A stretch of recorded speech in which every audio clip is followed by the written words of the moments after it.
Hello दोस्तों, नमस्कार। एक बार फिर से स्वागत है आपके अपने यूट्यूब चैनल देव जी के ट्रिक्स में। तो दोस्तों, आज की इस वीडियो में हम लोग पढ़ने वाले हैं इतिहास के 100 महत्वपूर्ण प्रश्न। और ये जो आपके प्रश्न होंगे वो आपके देखा जाए तो आपके सिंधु सभ्यता, हड़प्पा सभ्यता और जो आपके वेदों से संबंधित आपके क्वेश्चन बनते हैं, है ना, वो सब चीज़ हम लोग पढ़ने वाले हैं। यानी कि ये जो आपका वीडियो है, ऐसा कोई भी एग्ज़ाम बाकी नहीं है जहाँ पर यहाँ से एग्ज़ाम न देखें। एग्ज़ाम में जो भी होते हैं वो यहाँ से प्रश्न देखने न मिलें। यानी कि यहाँ से प्रश्न आपको ज़रूर आएंगे, कोई भी ऐसी परीक्षा बाकी ही नहीं है। तो यहाँ पर इस वीडियो को आप लोगों को ऑब्जेक्टिव माध्यम से ही पूरा रिवीजन करना है ना, और ज़्यादा समय नहीं लेंगे। सुपर फास्ट तरीके से ये सभी क्वेश्चन आपको हम कवर करा देंगे। बाकी इसी प्रकार के जो आपके क्वेश्चन हैं, या आपको जैसे मान लीजिए कोई भी टॉपिक आप लेते हैं, उस टॉपिक के ढेर सारे क्वेश्चन आपको इसी प्रकार से मिल जाएंगे। बड़े बड़े वीडियो हैं और पूरा का पूरा जो आपका टॉपिक हो एक ही वीडियो में आपको कवर किया गया है, तो उसको भी आप लोग देखते हुए यहाँ पर चलेंगे। नए जुड़ रहे हैं चैनल में तो सब्सक्राइब कर लीजिएगा। और हमारे चैनल पर यूपीएसआई के लिए स्पेशल क्लासें भी आपको स्टार्ट होने वाली हैं, तो आप लोग इसके लिए भी जुड़ सकते हैं। बाकी आप लोग जूनियर असिस्टेंट हो गया, या मान लीजिएगा आपका यूपी पुलिस हो गया, है ना, आरओ एग्जाम, इन सब की क्लासें आपको दी जा रही हैं, तो आप लोग जुड़ सकते हैं, बेहतर तरीके से तैयारी कर सकते हैं। ठीक है, गुड मॉर्निंग, नमस्ते, जय हिंद, राधे राधे, सभी को गुड मॉर्निंग। कैसे आप सभी लोग? उम्मीद है अच्छे होंगे, स्वस्थ होंगे, मस्त होंगे, ज़बरदस्त होंगे। और तैयारी अपनी करते रहिएगा, है ना, क्योंकि परीक्षाएं बिल्कुल अब आपके पास से आने वाली हैं, तो इसलिए अपनी तैयारी करते रहिएगा। ठीक है, गुड मॉर्निंग, नमस्ते, जय हिंद, राधे राधे। तो चलते हैं, फिर स्टार्ट करते हैं, थोड़ा स्पीड के साथ ही रहेंगे। ठीक है, तो चलिए, पहला क्वेश्चन आपसे कह रहा है त्रयी नाम जो आपका है वो किस लिए दिया जाता है। चलिए, बहुत बारी क्वेश्चन पूछा गया है कि जो त्रयी शब्द आपका है या त्रयी नाम दिया गया है वो किसके लिए दिया गया है। यहाँ पर देखा रहा है तो आप कहेंगे सर त्रयी नाम जो आपका है वो किसके लिए है, तो आप कहेंगे सर 3 वेदों के लिए है। मतलब ऑप्शन नंबर आपका जिसका आ रहा है ए नंबर इसका राइट हो जाएगा, 3 वेदों के लिए हो जाएगा। अगला क्वेश्चन आपके सामने है और आपसे कह रहा है, थोड़ा सा इसको जूम कर लेते हैं। यहाँ पर देखो, दूसरा क्वेश्चन आपके सामने है और आपसे कह रहा है आर्य लोग भारत में कहां से आए थे। ये समझिएगा कि आज आपका ये पूरा रिवीजन आपका होगा, है ना। दूसरा नंबर आपका है कि आर्य लोग भारत में कहां से आए थे। चलिए, दूसरे का ऑप्शन देना है। दूसरे का जो ऑप्शन आपका बनेगा इनमें से राइट क्या हो जाएगा कि आर्य लोग भारत में कहां से आए थे। दूसरे की बात करते हैं तो आप कहेंगे सर ये मध्य एशिया से आए से। कहां थे? मध्य एशिया से। ऑप्शन नंबर आपका सी जिसका आ रहा है बिल्कुल राइट हो जाएगा। नेक्स्ट क्वेश्चन दिया गया है कि निम्नलिखित में से कौन सा वेद है जो सबसे प्राचीन है। सबसे प्राचीन वेद इनमें से कौन है? 3 नंबर में। तो आप कहेंगे सर सबसे प्राचीन वेद आपका है कौन सा? आप कहेंगे सर ऋग्वेद। आपका आंसर जो आपका डी आ रहा है राइट हो जाएगा, ऋग्वेद हो जाएगा। नेक्स्ट क्वेश्चन है कि ऋग्वैदिक आर्य किस भाषा का प्रयोग करते थे। जो ऋग्वैदिक आर्य लोग थे वो किस भाषा का प्रयोग करते थे? तो याद रखिए ये संस्कृत भाषा का प्रयोग करते थे। ऑप्शन नंबर आपका ए हो जाएगा, संस्कृत हो जाएगा। नेक्स्ट क्वेश्चन है ऋग्वेद में सबसे पवित्र किस नदी का जिक्र किया गया है। ऋग्वेद में सबसे पवित्र किस नदी का जिक्र किया गया है? तो ये नदी आपकी है कौन सी? सरस्वती है। ऑप्शन नंबर आपका ए यहाँ पर राइट हो जाएगा, सरस्वती बनेगा। सूची फर्स्ट को सूची सेकंड से यहाँ पर सुमेलित करना है। और आपसे कह रहा है सर यहाँ पर जो ब्राह्मण आपका है उपनिषद है, अथर्ववेद है ना, ऋग्वेद है। तो यहाँ पर देखा जाए तो आप कहेंगे सर ब्राह्मण क्या होता है। ब्राह्मण की अगर बात करते हैं तो दोस्तों याद रखिए ब्राह्मण ये वैदिक कार्यों के संपादन करने की विधि का वर्णन करते हैं। ठीक है ना, यहाँ पर कहेंगे सर यहाँ पर वैदिक कार्यों के संपादन की विधि का वर्णन करते हैं आपके ब्राह्मण। उपनिषद क्या होता है? तो शिक्षण संबंधी समस्याओं का वर्णन आपको उपनिषद मिलेगा।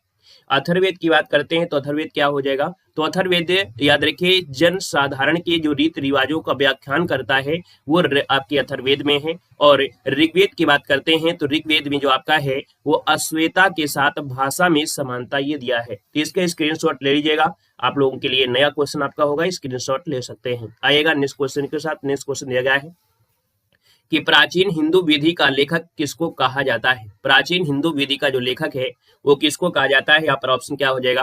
तो ये है आपके मनु, है ना। याद रखिए प्राचीन हिंदू विधि का जो लेखक है वो आपके मनु है। ऑप्शन नंबर आपका सी यहाँ पर राइट हो जाएगा। नेक्स्ट क्वेश्चन है हिंदू विधि पर एक पुस्तक है मिताक्षरा किसने लिखी है। बताना है जो मिताक्षरा लिखी है वो किसने लिखी है। यहाँ पर जो आंसर है 8 नंबर में वो राइट आंसर 8 का इनमें से क्या हो जाएगा?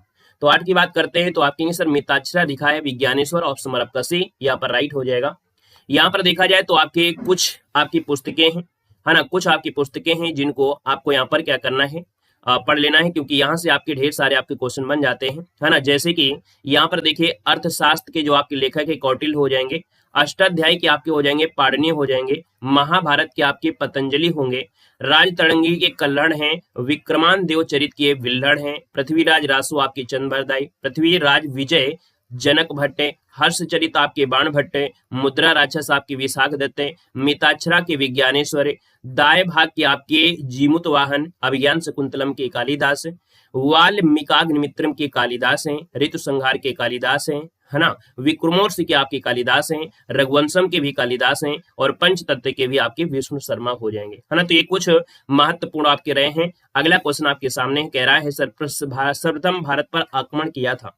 सर्वप्रथम भारत में जो आक्रमण किया वो किसने किया, 9 नंबर आपसे कह रहा है। तो आप कहेंगे सर ईरानियों ने किया था। सर्वप्रथम भारत पर आक्रमण ईरानी ने किया था, ऑप्शन नंबर आपका सी यहाँ पर राइट हो जाएगा। नेक्स्ट क्वेश्चन दिया गया है कि शक पंचाग का जो प्रथम मास होता है वो कौन होता है। शक पंचाग का प्रथम मास क्या होता है, यहाँ पर जवाब देना है। चलिए बताइएगा, यहाँ पर आपका आंसर इनमें से क्या हो जाएगा।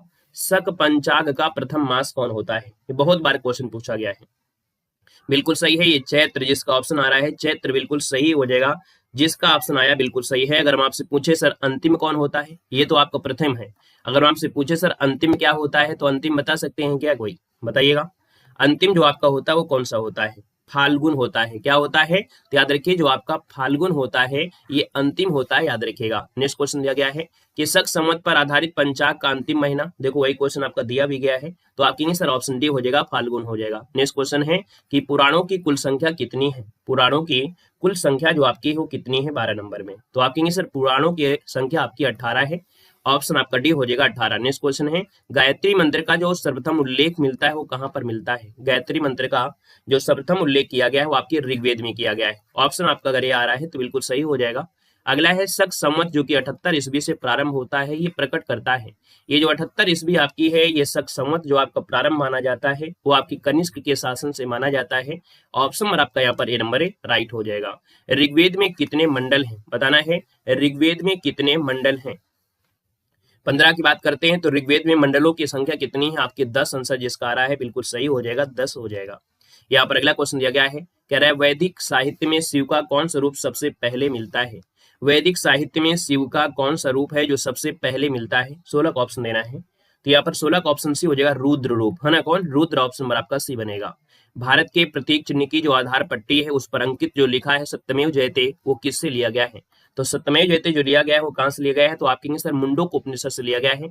ऑप्शन नंबर आपका डी यहाँ पर राइट हो जाएगा, मुंडक उपनिषद हो जाएगा। अगला है ऋग्वेद का कौन सा मंडल है पूर्णतः सोम को समर्पित है। 18 नंबर है। 18 की बात करते हैं तो आप कहेंगे सर ऋग्वेद का कौन सा मंडल है जो पूर्णतः सोम को है और सोम को समर्पित है, तो आपका 9वां मंडल है। ऑप्शन राइट आपका सी हो जाएगा, 9वां मंडल। अगला क्वेश्चन है वैदिक गणित का महत्वपूर्ण अंग जो आपका ग्रंथ है वो कौन सा है। वैदिक गणित, वैदिक गणित की बात करते हैं तो भैया इसका महत्वपूर्ण अंग ग्रंथ जो आपका है इनमें से क्या है 19 नंबर में, तो आप कहेंगे सर ये आपके शुल्व सूत्र, क्या हो जाएगा, शुल्व सूत्र। ऑप्शन नंबर का जिसका आ रहा है इस नंबर शुल्व सूत्र आपका हो जाएगा। पाणिनि किस विषय के प्रसिद्ध विद्वान थे। सेशन को भी लाइक कर दीजिएगा जितने भी साथी यहाँ पर जुड़ चुके हैं या इस क्लास को ऑफलाइन देख रहे हैं, है ना। सेशन को सभी लोग लाइक प्यार जरूर करिएगा, है ना, ताकि इसी प्रकार के जो महत्वपूर्ण आपके वीडियो हैं वो आपको मिलते रहें। देखिए पाणिनि किस विषय के प्रसिद्ध विद्वान थे, हमने कहा सर 20 नंबर है और 20 का ऑप्शन हो जाएगा भाषा और व्याकरण के। किसके, भाषा और व्याकरण, ऑप्शन आपका ए बनेगा। अगला है गायत्री मंत्र की रचना किसने की थी। गायत्री मंत्र की जो रचना है वो किसने किया था, तो गायत्री मंत्र की रचना आपके विश्वामित्र ने किया था। याद रखिए इसका आंसर आपका बी नंबर है, राइट हो जाएगा विश्वामित्र। अगला है सर जादू टोना का जो अध्ययन है किस वेद में किया जाता है। जादू टोना का जो अध्ययन है ये किस वेद में किया जाता है। यहाँ पर जवाब देना है 22 नंबर का जो ऑप्शन इनमें से क्या हो जाएगा, तो आप कहेंगे सर जादू टोना जो आपका है इसका जो अध्ययन मिलता है 22 नंबर में वो ऑप्शन आपका बनेगा ए नंबर, अथर्ववेद में। किसमें, अथर्ववेद, ऑप्शन नंबर आपका ए राइट हो जाएगा। अगला है किस उपनिषद में देवकी पुत्र कृष्ण का घोर अंगिरस के शिष्य के रूप में उल्लेख किया गया है। देखिए यहाँ पर देखिए ये जो आपका है छंदोग्य उपनिषद है, क्या है, छंदोग्य उपनिषद है। इसका जो आंसर है यहाँ पर ए नंबर इसका राइट हो जाएगा। देवकी पुत्र का घोर अंगिरस के शिष्य के रूप में उल्लेख किया गया है, ऑप्शन आपका ए बनेगा। अगला क्वेश्चन दिया गया है कि प्राचीनतम व्याकरण अष्टाध्यायी के रचनाकार आपके कौन है। अभी अभी हमने बताया था कि सर अष्टाध्यायी की जो रचनाकार है वो आपके हैं कौन। यहाँ पर कहेंगे सर अष्टाध्यायी के हो जाएंगे पाणिनि, ऑप्शन नंबर आपका डी राइट हो जाएगा। अगला क्वेश्चन है कि निम्न में से कौन सी मनुस्मृति है जो प्राचीनतम है। सबसे प्राचीनतम मनुस्मृति की हम बात कर लेते हैं तो आपकी है क्या, बहुत बार पूछा गया है सबसे, है ना, कौन सी मनुस्मृति जो स्मृति है वो सबसे प्राचीनतम है। तो आप कहेंगे सर 25 नंबर में आपने साथ ही साथ आंसर भी बोल दिया, मनुस्मृति आपका जो आंसर है नंबर है राइट हो जाएगा। अगला है आदि काव्य की संज्ञा किसे दी जाती है, आदि काव्य जो कहा जाता है वो किसको कहा जाता है। तो आप कहेंगे सर इसका आंसर आपका हो जाएगा आदि काव्य किसे कहते हैं, बताइएगा आदि काव्य की संज्ञा किसे कहा जाता है। 26 को ऑप्शन दीजिए भाई, 26 का ऑप्शन क्या हो जाएगा, रामायण, है ना, रामायण जो आपका है रामायण को आदि काव्य कहा जाता है। रामायण को संस्कृत का सबसे पुराना काव्य माना जाता है। रामायण के रचयिता महर्षि वाल्मीकि को आदि कवि भी कहा जाता है। जय श्री राम। अगला क्वेश्चन है शास्त्रीय संगीत के सिद्धांत की विवेचना की गई है। शास्त्रीय संगीत के सिद्धांत की जो विवेचना की गई है वो आपकी किसमें की गई है। तो आप कहेंगे सर संगीत की बात आई है तो संगीत की बात होती है सामवेद में, किसमें, सामवेद में। ऑप्शन नंबर आपका डी इसका राइट हो जाएगा। अगला क्वेश्चन दिया गया है कि सर ऋग्वेद में किस मंडल में शूद्र का उल्लेख पहली बार मिलता है। शूद्र का जो उल्लेख है सबसे पहली बार जो मिलता है वो किसमें मिलता है, आपका आंसर हो जाएगा आपका 10वें मंडल भी, किसमें मिलता है, 10वें मंडल। ऑप्शन नंबर आपका डी इसका राइट हो जाएगा। अगला है उपनिषद जो पुस्तकें आधारित है वो किस पर आधारित है, बहुत बार क्वेश्चन पूछा गया है। यहाँ पर कहेंगे सर उपनिषद जो पुस्तकें हैं वो आपकी जो आधारित हैं वो आपकी किसमें है, 29 को ऑप्शन हो जाएगा धर्म पर आधारित है, किसमें है, धर्म पर आधारित। ऑप्शन में आपका ए बनेगा। अगला क्वेश्चन है सर भारतीय संगीत का जो आदि ग्रंथ कहा जाता है वो किसे कहते हैं। भारतीय संगीत का जो आदि ग्रंथ है वो कहा जाता है वो किसको कहते हैं। तो आप कहेंगे सर ये साम वेद, साम का अर्थ होता है गायन, तो ऑप्शन डी नंबर जिसका आ रहा है बिल्कुल राइट हो जाएगा। अगला है वेद शब्द का जो अर्थ होता है वो क्या होता है। वेद शब्द का जो अर्थ होता है वो क्या होता है, वेद का मतलब होता है ज्ञान, क्या होता है, ज्ञान। ऑप्शन नंबर आपका ए हो जाएगा, ज्ञान हो जाएगा। अगले क्वेश्चन कराते हैं, क्वेश्चन आपसे अगला पूछा गया है और आपसे यहाँ पर दिया है निम्न में से किस विदुषी ने वाद विवाद में अजय याज्ञवल्क्य को चुनौती दिया था। अजय याज्ञवल्क्य को चुनौती दिया था, ये आपकी है कौन। तो दोस्तों इनका नाम है गार्गी संहिता जो आपका है ना, गार्गी संवाद। ऑप्शन नंबर आपका डी बनेगा। अगला है कि भागवत धर्म का ज्ञात सर्वप्रथम अभिलेख साक्ष्य में से कौन है। भागवत धर्म का ज्ञात सर्वप्रथम जो अभिलेख साक्ष्य वो आपका है कौन। यहाँ पर कहेंगे सर ये जो बेस नगर का गरुण स्तंभ है, कौन है, बेस नगर का जो गरुण स्तंभ है इसमें भागवत धर्म का सर्वप्रथम अभिलेख साक्ष्य प्राप्त हुआ है। अगला क्वेश्चन दिया गया है सिक्का के अध्ययन को क्या कहते हैं, बहुत बार क्वेश्चन पूछा गया, सिक्का के अध्ययन को क्या कहते हैं। तो सिक्का के अध्ययन को बोलते हैं मुद्रा शास्त्र, या इसे बोलते हैं इंग्लिश में न्यूमिस्मेटिक, क्या बोलते हैं, न्यूमिस्मेटिक्स बोलते हैं। पेट एग्जाम में भी क्वेश्चन आपसे पूछा गया था। ये क्लास लाइव ही हो रही है, पढ़ाई पर ध्यान दीजिएगा, है ना। यहाँ पर देखिए अगला क्वेश्चन आपके सामने और आपसे कह रहा है कि अजंता की जो बौद्ध कला आपकी है, देखते हैं। हाँ यहाँ पर देख सकते हैं कुछ आपको सिमुलेट करना है, सिमुलेट करना है, क्या सिमुलेट करना है भाई, देख सकते हैं कि जो सुमेलित है ना, क्या दिया है यहाँ पर सुमेलित है, क्या नहीं, क्या सुमेलित है देख सकते हैं। 35 नंबर में से पहला ऑप्शन को देखते हैं, पहला ऑप्शन दिया गया है, कह रहा है अजंता की जो चित्रकला है बौद्ध धर्म में है, एलोरा की चित्रकला जैन बौद्ध हिंदू धर्म से है, एलिफेंटा की जो चित्रकला है वो आपके बौद्ध धर्म से है। तो आप कहेंगे सर उपयुक्त में से सभी, आपका आंसर आपका डी नंबर राइट हो जाएगा। अगला है सर मेगास्थनीज के अनुसार भारत, है ना, याद रखिए मेगास्थनीज ने भारत के लिए बहुत अच्छा वर्णन किया है। उन्होंने यहाँ पर कहा है कि सर दास प्रथा नहीं थी, है ना, अकाल नहीं पड़ता था, समाज 7 इकाइयों में बटा था, ये सभी आपकी क्या है, सही हैं, ये आपकी मेगास्थनीज के अनुसार। अगला है सही है, कौन सही है, 37 नंबर देना है। तो पहला ऑप्शन है कि सर राज तरंगड़ी कल्हड़ दिया गया है, किताबुल हिंद आपके अलबरूनी दिया है और भूगोल का दिया है प्लेहनी आपका नहीं होगा, है ना। आप कहेंगे सर ए और बी दोनों आपके आंसर राइट हो जाएंगे। अगला है सर मेगास्थनीज चंद्रगुप्त मौर्य के दरबार में आया, यह किसका राजदूत था, बताइएगा। मेगास्थनीज जो है चंद्रगुप्त मौर्य के दरबार में जब आया था, है ना, ये किसका राजदूत था। तो आप कहेंगे सर ये आपका सेल्यूकस निकेटर का, बहुत बारी क्वेश्चन आपसे पूछा जा चुका है कि सर सेल्यूकस निकेटर, जो ऑप्शन नंबर आपका सी आ रहा है, यहाँ पर जवाब क्या हो जाएगा, आपका जवाब यहाँ पर राइट हो जाएगा। क्लियर हो गया, ये पॉइंट आपका यहाँ पर क्लियर हो गया होगा। आइएगा नेक्स्ट पॉइंट में, आपका नेक्स्ट पॉइंट आपका आ गया है जो कि आपके पाषाण काल से कुछ क्वेश्चन आपको देखने को यहाँ पर मिलेंगे, है ना। यहाँ पर हमने कई टॉपिक आपको ले लिया है, इस टॉपिक से आपके ढेर सारे क्वेश्चन आपके कवर होंगे। देखिए पाषाण काल की बात करते हैं तो आपसे कह रहा है कि सर खाद्यान्नों की कृषि सर्वप्रथम प्रारंभ हुई थी, खाद्यान्नों की कृषि सर्वप्रथम जो प्रारंभ हुई थी वो आपकी किस काल से हुई थी। याद रखिए ये नवपाषाण काल में माना जाता है, आपका जो आंसर है वो आपका ये हो जाएगा सर नवपाषाण काल, इसका आंसर ये नंबर बन जाएगा। अगला है सर भीमबेटका किस लिए आपका प्रसिद्ध है। भीमबेटका ये बहुत बार क्वेश्चन पूछा गया है, छोटे एग्जाम से लेकर बड़े एग्जाम में। तो आप कहेंगे सर भीमबेटका की जो आपका आंसर आ रहा है दूसरे का ऑप्शन ये हो जाएगा गुफाओं के शैलचित्र के लिए, गुफाओं के शैलचित्र के लिए आपका आंसर ए नंबर राइट हो जाएगा। अगला है आपसे कह रहा है कि राष्ट्रीय मानव संग्रहालय कहाँ पर आपका है। राष्ट्रीय मानव संग्रहालय की बात कर लेते हैं तो याद रखिएगा ये भोपाल जो मध्य प्रदेश में है। ऑप्शन नंबर आपका सी राइट हो जाएगा।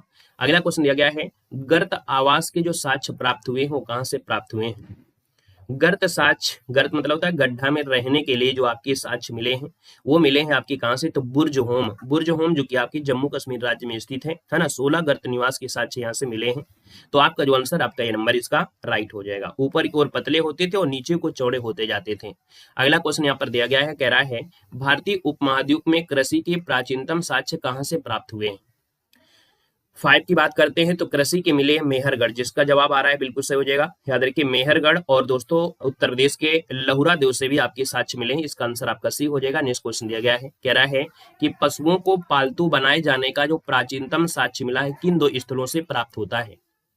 6 नंबर आपका है और 6 का ऑप्शन हो जाएगा आपका बागौर और जो आपका आदमगढ़ है। ठीक है ना, याद रखिए बागौर जो आपका आदमगढ़ है यहाँ से जानकारी मिलती है। तो ऑप्शन नंबर आपका क्या बनेगा, ए नंबर इसका राइट हो जाएगा। दोस्तों याद रखिए सबसे पहले कुत्ते को बनाया गया था पालतू, है ना। याद रखिए क्वेश्चन पूछा जाता है सबसे पहला जानवर कौन था जिसे पालतू बनाया गया था, तो आप कहेंगे सर यहाँ पर देखा जाए कुत्ते को बनाया गया था। बाकी देखा जाए तो बकरी, भेड़, गाय जैसे करीब है ना 11,000 से ज्यादा 1100 हजार मतलब बहुत पहले आपकी इनको पालतू थे, लेकिन सबसे पहला आपका कुत्ता हो जाएगा। अगला है निम्न में से कौन से स्थल है जो प्रागैतिहासिक है ना चित्रकला के लिए प्रसिद्ध है। प्रागैतिहासिक चित्रकला के लिए जो जाना जाता है, नोट कर लीजिए अब भीमबेटका है। बहुत बारी क्वेश्चन पूछा गया है, भीमबेटका ऑप्शन नंबर आपका बी बनेगा। अगला क्वेश्चन आपसे कह रहा है कि मानव द्वारा सर्वप्रथम प्रयुक्त अनाज इनमें से कौन था। तो मानव ने सर्वप्रथम जो अनाज प्रयुक्त किया था वो आपका कौन है, जौ, है ना। जौ जो ऑप्शन नंबर आपका सी दिया है, ये मनुष्य का सबसे पहले इस्तेमाल किया जाने वाला अनाज था, जिसे दोस्तों जौ को हम लोग यौ भी कहते हैं। याद रखिए जौ को यौ भी कहा जाता है, याद रखिएगा। यहाँ पर अगला क्वेश्चन आपसे दिया गया है और आपसे कह रहा है कि नवपाषाण युग की समाप्ति के बाद सबसे पहले किस धातु का प्रयोग किया गया था। जैसे ही नवपाषाण युग आपका खत्म होता है उसकी समाप्ति के बाद सबसे पहले कौन सी धातु का प्रयोग किया गया था। यहाँ पर 9 का ऑप्शन है। 9 की बात करते हैं तो आप कहेंगे सर तांबे का प्रयोग हुआ था, तांबा जिसको ऑप्शन आ रहा है बिल्कुल सही हो जाएगा। यहाँ पर आपका बी नंबर है। अगला क्वेश्चन आपसे कह रहा है कि सर निम्नलिखित में से किस स्थान से मानव कंकाल के साथ कुत्ते का सावधान, है ना, कुत्ते के साथ, है ना, मानव कंकाल के साथ कुत्ते का कंकाल भी सावधान से प्राप्त हुआ, अर्थात कि मनुष्य भी आपका था, मनुष्य के साथ कुत्ते को भी दफनाते थे। ऐसा जो साक्ष्य प्राप्त हुआ है वो कहाँ से प्राप्त हुआ है, तो दोस्तों ये बुर्ज होम से प्राप्त हुआ है। ऑप्शन नंबर आपका जिसका आएगा बी नंबर राइट हो जाएगा। अगला है मानव का आदि पूर्वक, क्या दिया गया है, मानव का आदि पूर्वज ऑस्ट्रेलोपिथेकस था, जो मानव का जन्म किस काल में हुआ। यहाँ पर 11 की बात करते हैं तो ऑप्शन नंबर आपका हो जाएगा ये प्लाइस्टोसिन कहा जाता है, ये युग कहा जाता है, इसको प्लाइस्टोन किया जाता है। ऑप्शन नंबर आपका जो बनेगा यहाँ पर बी नंबर इसका राइट हो जाएगा। और यहाँ पर अगर हम देखें तो देख सकते हैं कुछ आपके साक्ष्य में, जैसे कि हमने यहाँ पर शायद लिया हो गया होगा और लिया है तो हम आपको यहाँ पर दिखा देते हैं मनुष्य के जन्म के बारे में।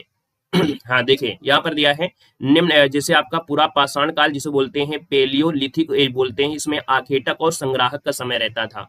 मध्य पाषाण काल में मेसोलिथ जो कि आपके आखेटक और पशुपालन का था। नव पाषाण काल में नीलियोलिथिक जो आपकी कृषि उत्पादन को बाद होता है।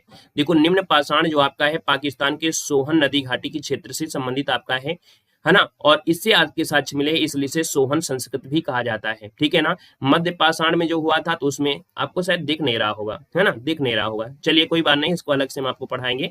यहाँ पर अगला क्वेश्चन आपसे दिया गया है, जो आपका अगला क्वेश्चन है आपसे कह रहा है, यहाँ पर दिया गया है 40,000 BC से लेके देखा जाए तो आपके 10,000 BC के बीच जो जन्म हुआ था ये कब हुआ था।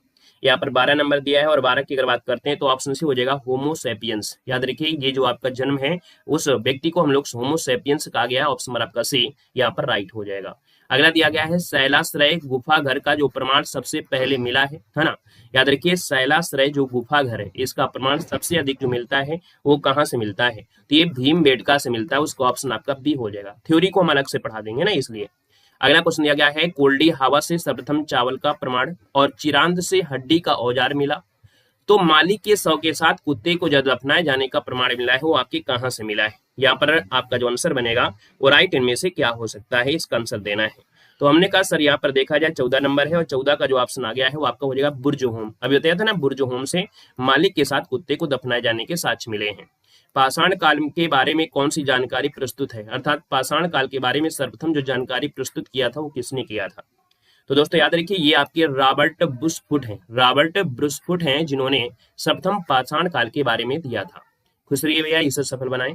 अगला है पाषाण कालीन बिहार का वह स्थल जहां से हिरण के हड्डी का औजार सबसे अधिक मिला है। ये जो आपका मिला है याद रखिए आपकी चिरांद, चिरांद जो आपका है वो आपके बिहार में, ऑप्शन आपका बी हो जाएगा। अगला है चावल की 2 प्रजाति का पहला प्रमाण कहां से मिला है। चावल की 2 प्रजाति हैं, इनका पहला प्रमाण जो मिला था वो आपकी कोल्डिहावा से, ऑप्शन आपका बी हो जाएगा। अगला आपसे कह रहा है कि चारकोलिथिक काल कहते हैं। Very very very IMP question आपका दिया है, हर एक एग्जाम में यहाँ से क्वेश्चन पूछा गया है।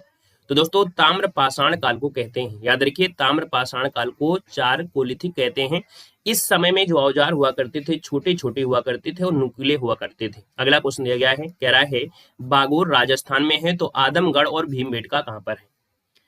यहाँ पर देखा जाए 19 नंबर में आप कहेंगे सर ये आपके पढ़ते हैं मध्य प्रदेश में, जो आदमगढ़ है और आपका भीमबेटका है वो आपके मध्य प्रदेश में, ऑप्शन नंबर आपका बी इसका राइट हो जाएगा। नेक्स्ट क्वेश्चन यहाँ पर दिया गया है और आपसे क्या दिया रहा है, अगला क्वेश्चन आपके सामने है और आपसे कह रहा है सर सीधा खड़ा होकर 2 पैरों पर चलने वाला पहला मानव कौन था। सीधा खड़ा होकर 2 पैरों पर चलने वाला जो पहला मानव माना जाता है वो किसको मानते हैं। तो दोस्तों ये आपका है होमो इरेक्टस, इसे कहते हैं होमो इरेक्टस कहते हैं, ज्ञानी मानव मत बोलिएगा। हीमो इरेक्टस ऑप्शन नंबर आपका हो जाएगा सी, होमो इरेक्टस कहा जाता है। आइएगा नेक्स्ट पॉइंट में, नेक्स्ट पॉइंट में जो आपका आ गया है वो आपके सिंधु घाटी सभ्यता हड़प्पा सभ्यता से संबंधित आपके प्रश्न होंगे। सबसे पहले कौन सा हड़प्पा कालीन स्थल की खोज की गई थी, चलिए बताना है। यहाँ पर जो आपका आंसर बनेगा इनमें से राइट क्या हो सकता है, बताना है। सबसे पहले जो आपका हड़प्पा स्थल है वो आपका है कौन, 1 का ऑप्शन देना है। आपका जो आंसर है इनमें से राइट क्या हो जाएगा, तो ये आपका है हड़प्पा, है ना, ऑप्शन नंबर आपका ए जिसका आ रहा है राइट हो जाएगा, हड़प्पा हो जाएगा। और यहाँ पर अगर हम बात करते हैं तो आप दे सकते हैं हड़प्पा की खोज आपके 1921 में हुई थी। दयाराम साहनी ने किया था, रावी नदी के किनारे, है ना, मांटमोगरी जो आप मांटगोमरी जिला पंजाब में है पाकिस्तान के अंदर। यहाँ पर मोहनजोदड़ो 1922 में, रखालदास बनर्जी सिंधु घाटी, है ना, और चंदोदड़ो जो आपका है जीएम मजूमदार सिद्धू नदी हो जाएगा। लोथल आपके रंगानाथ राव ने खोजा था भोगवा नदी किनारे। कालीबंगा आपके बीके थापर, है ना, और गगन नदी में। बना वाली जो आपके है आरएस विशिष्ट, और धौलावीर आपके आरएस विशिष्ट ने किया था, ठीक है ना। आइएगा नेक्स्ट क्वेश्चन के साथ। नेक्स्ट क्वेश्चन आपसे दिया गया है और आपसे कह रहा है कि सर सिंधु घाटी सभ्यता अनार सभ्यता थी, ये क्या है भाई बताइएगा। यहाँ पर कह सकते हैं अनार्य सभ्यता, ये शब्द आपने इसके पहले भी सुना होगा, है ना, कभी कभी ये शब्दों से काफी चीजें कवर होते हैं।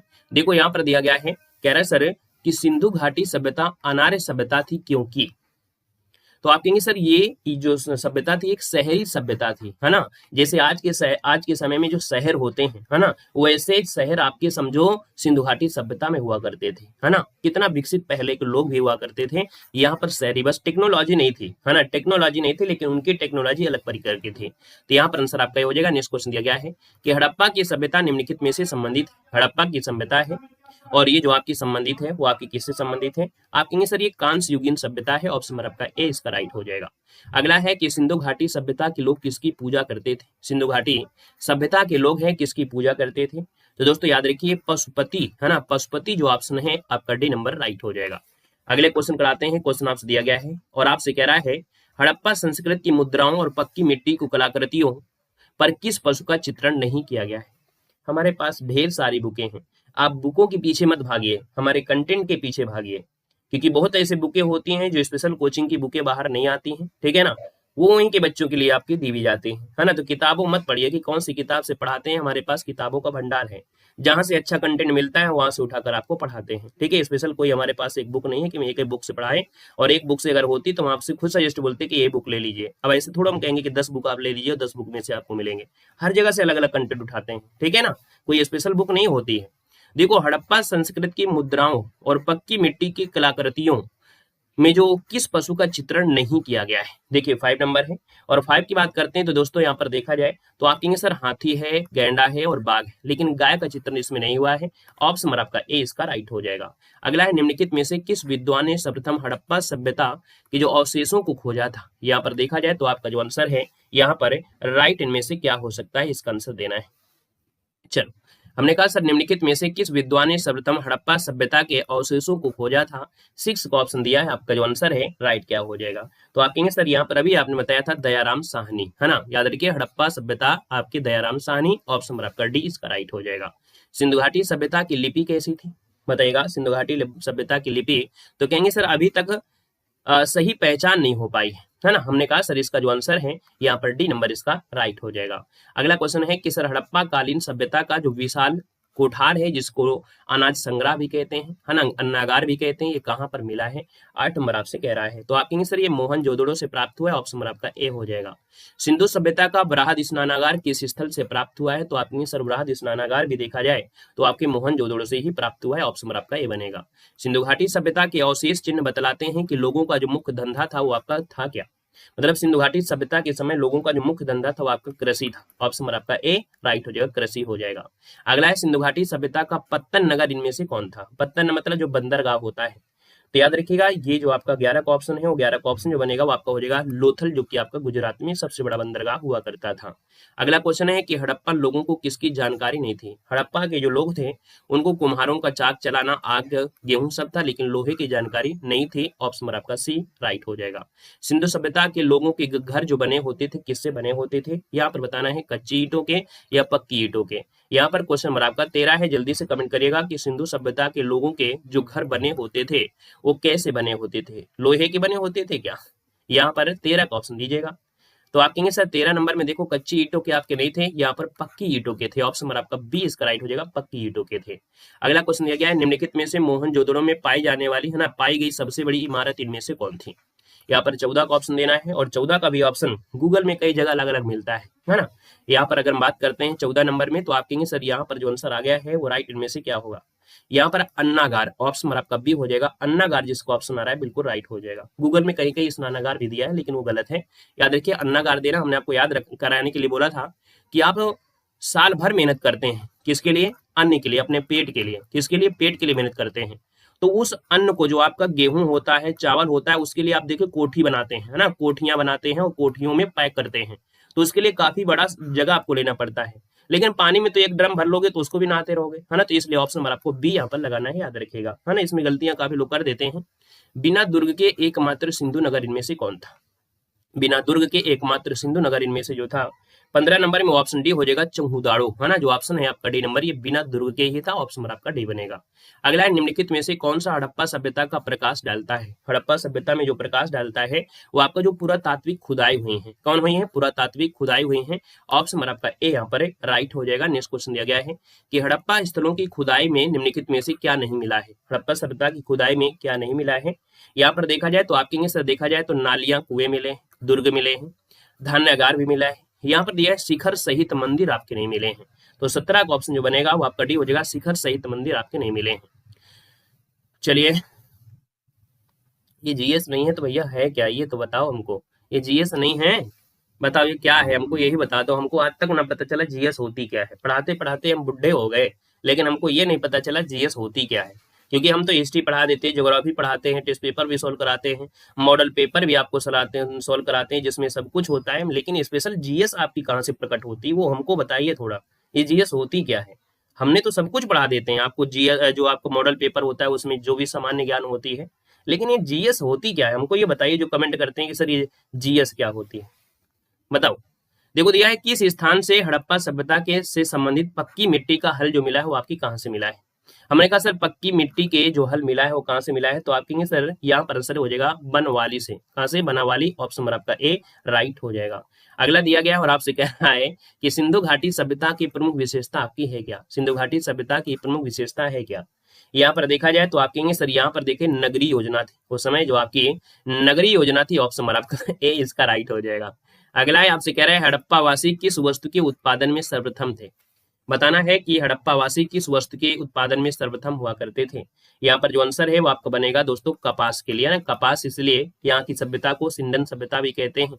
यहाँ पर जो आंसर है वो आपका सी नंबर है राइट हो जाएगा। अगला क्वेश्चन दिया गया है हड़प्पा सभ्यता की खोज किस वर्ष में हुई थी। हमें मालूम है कि जनरल स्टडी हम अगर आपको स्पेशल लेके आएंगे ना तो मालूम है उस क्लास में मालूम है कितने 10-5 बच्चे जो जुड़ेंगे, इससे ज्यादा नहीं जुड़ेंगे। है ना, फिर हमारे पढ़ाने का औचित्य नहीं निकलेगा, फिर वो क्लास बंद भी हो जाएगी। ऐसे हम आपको जो पढ़ा देते हैं उसमें काफी ज्ञान भी आपको मिलता है ना। नहीं अगर हम मिक्स टेस्ट पढ़ाएंगे तो बस खुद ही देख लेना कितने लोग आते हैं कितने नहीं आते हैं, और जो कहते हैं वही नहीं आते हैं।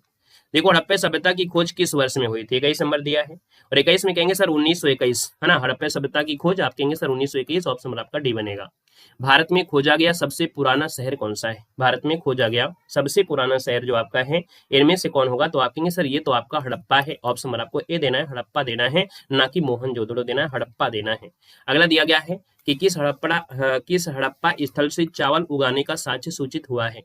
देखो किस हड़प्पा स्थल से चावल उगाने का साक्ष्य सूचित किया गया है, यहाँ पर आंसर आपका 23 क्या हो जाएगा, तो आप कहेंगे सर लोथल, इसका आंसर सी हो जाएगा, लोथल हो जाएगा।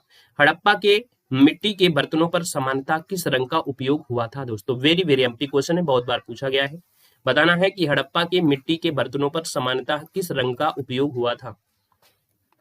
24 की बात करते हैं तो आप कहेंगे आज के समय में भी अधिकतर यही रंग प्रयोग हो रहा है, लाल रंग, है ना, लाल रंग का प्रयोग आज भी हो रहा है। यहाँ पर आंसर आपको ए देना है, लाल हो जाएगा। अगला क्वेश्चन दिया गया है, कह रहा है सब सिंधु सभ्यता निम्नलिखित में से किस युग में पड़ा था, सिंधु सभ्यता निम्नलिखित में से किस युग में पड़ता है। यहाँ पर 25 नंबर है, और 25 का जो ऑप्शन है दोस्तों याद रखिए आद्य ऐतिहासिक काल। ये क्वेश्चन बहुत बार पूछा गया है कि जो सिंधु सभ्यता है वो कैसी आद्य ऐतिहासिक है, कैसी है आद्य ऐतिहासिक है, ऑप्शन नंबर आपका डी यहाँ पर राइट हो जाएगा, आद्य ऐतिहासिक हो जाएगा। अच्छा ये आद्य ऐतिहासिक होता क्या है, बता सकते हैं कि सर जो आद्य ऐतिहासिक होता है आपका है क्या। तो देखिए आद्य ऐतिहासिक मतलब होता है कि वैसा काल जिसमें लिखित साधन उपलब्ध हैं लेकिन अभी तक उनका अर्थ हम लोग नहीं निकाल पाए, उनको आद्य ऐतिहासिक काल कहते हैं, याद रखिएगा, ठीक है ना। अगला क्वेश्चन आपसे दिया गया है, निम्नलिखित में से किसे मृतकों का टीला के नाम से जाना जाता था। चलिए बताना है आपका जो आंसर है वो राइट इनमें से क्या हो जाएगा। हमने कहा सर मृतकों का टीला के नाम से या द डेड ऑफ माउंटेन के नाम से जानते हो, किसको जानते हैं। 26 का जो ऑप्शन हो वो आपका बी हो जाएगा, मोहनजोदड़ो, आपका आंसर राइट हो जाएगा। सूची फर्स्ट को सूची सेकंड के साथ सुमेलित करना है और मिलान करना है। देखते हैं कि आपके जो ऑप्शन दिए गए हैं वो आपको किस प्रकार से यहाँ पर सॉल्व करना है। अच्छा बिना ऑप्शन के ही हम लोग कर सकते हैं क्या, लोथल से अगर हम बात करें कि सर लोथल में क्या प्राप्त हुआ था, बताइएगा। लोथल से जो आपका हुआ, लोथल गोदीवाड़ा कर दीजिएगा। कालीबंगा की बात करते हैं तो कालीबंगा जूता हुआ खेत हो जाएगा। धौलावीरा से क्या हुआ था, तो धौलावीरा हो जाएगा हड़प्पाई लिपि के बड़े आकार के 10 चिन्हों वाला एक शिलालेख होगा। बनावाली से पक्की मिट्टी के जो बनी हुई हल थी, है ना, वो आपको था। तो स्क्रीनशॉट लेना है तो आप लोग ले सकते हैं। अगला क्वेश्चन आपसे दिया गया है कि हड़प्पा सभ्यता के अंतर्गत हल से जोते गए जो साक्ष्य मिलते हैं वो आपके कहाँ पर मिलते हैं। हड़प्पा जो सभ्यता है इसके अंतर्गत हल से जोते गए खेत का जो साक्ष्य मिलता है वो आपके कहाँ से मिलता है। 28 नंबर दिया और 28 का ऑप्शन क्या हो जाएगा, तो आप कहेंगे सर ऑप्शन नंबर आपका सी कालीबंगा, इसका आंसर राइट हो जाएगा। अगला क्वेश्चन दिया गया है, कह रहा है सर सैंधव सभ्यता की ईंटों का जो अलंकरण है वो किस स्थान से मिला है। सैंधव सभ्यता की ईंटों का अलंकरण है वो किस स्थान से प्राप्त हुआ है। 29 नंबर दिया है, और 29 की अगर हम बात कर लें, है ना, 29 की अगर बात कर लें तो ऑप्शन कहेंगे सर ये कालीबंगा से, है ना, कहाँ से, कालीबंगा। अगला है सिंधु घाटी सभ्यता का जो ज्ञान मिलता है, सिंधु घाटी सभ्यता का ज्ञान मिलता है, यहाँ पर 30 नंबर है और 30 का ऑप्शन बनेगा वो 80 नंबर आपका हो जाएगा। पुरातात्विक उत्खनन से, किसे, पुरातात्विक अर्थात जो खुदाई होती है उनसे प्राप्त होता है, ऑप्शन नंबर आपका सी बनेगा। पैमानों की खोज ने यह सिद्ध कर दिया कि सिंधु घाटी के माप तौल से परिचित थे। यह खोज कहाँ पर हुई, मतलब कि भैया यहाँ के जो लोग थे, सिंधु घाटी के लोग थे, वो माप तौल से भी परिचित थे। 31 नंबर की बात करते हैं तो ये लोथल से प्राप्त हुई है, ऑप्शन नंबर आपका डी बनेगा। नेक्स्ट क्वेश्चन दिया गया है कि सिंधु घाटी सभ्यता में अग्नि पूजा किस स्थान पर खोजी गई थी, बताना है। इस क्वेश्चन में थोड़ा सा और भी यहाँ पर लॉन्ग है। यहाँ पर दिया है सिंधु घाटी सभ्यता में अग्नि पूजा, है ना, किस स्थान पर खोजी गई अग्नि देवी से सिद्ध होती है। 32 नंबर का ऑप्शन है, आप कहेंगे सर कालीबंगा हो जाएगा, सी नंबर इसका हो जाएगा, कालीबंगा हो जाएगा। निम्नलिखित में से किस द्रव्य का उपयोग हड़प्पा काल की मुद्राओं के निर्माण में मुख्य रूप से किया जाता था। किस द्रव्य का उपयोग हड़प्पा काल की मुद्राओं के निर्माण में मुख्य रूप से किया जाता था। 33 नंबर दिया है, तो आप कहेंगे सर सिलखड़ी होती थी उसमें, है ना, जो आप लोग चौक बोलते हैं ना, सिलखड़ी, यहाँ पर आंसर ये हो जाएगा, सिलखड़ी हो जाएगा। सिंधु घाटी के लोगों की एक महत्वपूर्ण रचना निम्नलिखित में से किसकी मूर्ति थी, किसकी मूर्ति थी। 34 नंबर दिया है, तो आप कहेंगे सर नृत्य करती हुई एक बालिका, जो ऑप्शन नंबर आपका बी दिया है वो आपका राइट हो जाएगा। अपवाह तंत्र का निर्माण सबसे पहले निम्नलिखित में से किस सभ्यता के लोगों ने यहाँ पर किया था। अपवाह तंत्र जैसे नदी वाला सिस्टम होता है, इसकी जो आपकी कह सकते हैं सभ्यता की जो खोज हुई अर्थात इसका निर्माण सबसे पहले जो किया था वो आपकी सिंधु घाटी सभ्यता के लोगों ने ही किया, तो ऑप्शन आपका बी बनेगा। देवी माता की पूजा जो संबंधित बताइएगा। देवी माता की जो पूजा है वो संबंधित है। हाँ, गाँव में जो नालियां थी चारों तरफ, देखिए देवी माता की जो पूजा संबंधित थी वो आपकी किससे, तो आप कहेंगे सर ये सिंधु घाटी सभ्यता से संबंधित थी। ऑप्शन नंबर आपका सही बनेगा। निम्न में से किसका स्रोत सिंधु घाटी सभ्यता में नहीं मिलता है? किसका स्रोत सिंधु घाटी सभ्यता में नहीं मिलता है? यहाँ पर कह रहा है 37 नंबर। तो 37 को ऑप्शन बनेगा ए नंबर दोस्तों, गन्ना, है ना। याद रखिएगा, सरसों है, तिल है, जौ है, लेकिन गन्ने का साक्ष्य नहीं मिलता है। ऑप्शन नंबर आपका जो बनेगा वो आपका ए नंबर राइट हो जाएगा। तो इस प्रकार से हमने यहाँ पर 3 टॉपिक आपकी कवर करा दिया, है ना, और लगभग 100 से ज्यादा ये क्वेश्चन हमने यहाँ पर कवर करा दिया है इसके वीडियो में। इसी प्रकार से हम प्रयास करें कि आपकी इसी प्रकार से सभी जो आपके हैं, है ना, एग्जाम, क्योंकि सबके लगे हैं, चाहे वो आपका एनटीपीसी का एग्जाम आपका हो, चाहे वो आपका कह सकते हैं कि बीपीएससी का पेपर हो, जो आपके देखा जाए तो आपके रेलवे में आपका हो या आपके जूनियर असिस्टेंट से हो, सबके एग्जाम लगे हैं और सबके एग्जाम में आपके आते हैं। हम यहाँ पर आपको प्रयास करेंगे ज्यादा से ज्यादा क्वेश्चन करके आपकी क्लास को सॉल्व कर दें के साथ।